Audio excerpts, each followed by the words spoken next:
এই বোবা প্রাণীগুলোর ওপর যখন আপনার একবার মায়া জন্মে যাবে, তখন এই মায়া থেকে আপনি কখনোই বের হতে পারবেন না। আপনি এদেরকে একবার ভালোবেসে ফেললে আপনি এদের থেকে আর দূরে সরতে পারবেন না।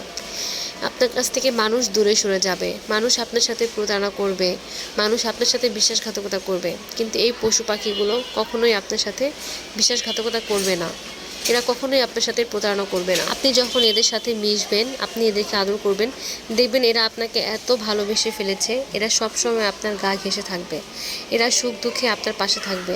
এরা আপনার কষ্ট বুঝবে, আপনার ভালোবাসা বুঝবে, আপনার সুখ বুঝবে, সব বুঝবে। আসলে আমাদের সকলের উচিত এই প্রাণীগুলোর ওপর দয়া দেখানো, মায়া দেখানো। বিড়াল একটি পবিত্র প্রাণী। আমাদের নবীজি হযরত মুহাম্মদ সাল্লাল্লাহু আলাইহি ওয়াসাল্লাম স্বয়ং নিজে বিড়াল পুষতেন। এমনকি তিনি বিড়ালের পান করা পানি দিয়েও ওযু করেছেন।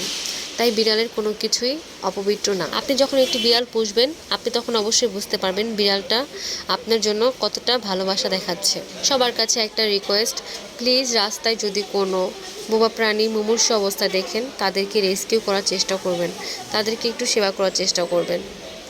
দেখবেন আপনি একটি মানসিক শান্তি পাবেন।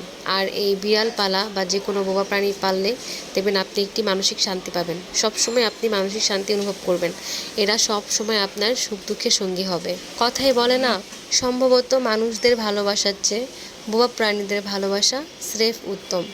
মানুষ প্রতারণা করলেও বোবা প্রাণীরা কখনোই প্রতারণা করে না। সবাই বোবা প্রাণীদেরকে ভালোবাসবেন, আদর করবেন, দেখবেন আল্লাহর তরফ থেকে খুব ভালো কিছু পাবেন। ভিডিওটি এখানেই শেষ করছি গাইস। সবাই ভালো থাকবেন, সুস্থ থাকবেন। দেখা হবে নেক্সট ভিডিওতে। আল্লাহ হাফেজ।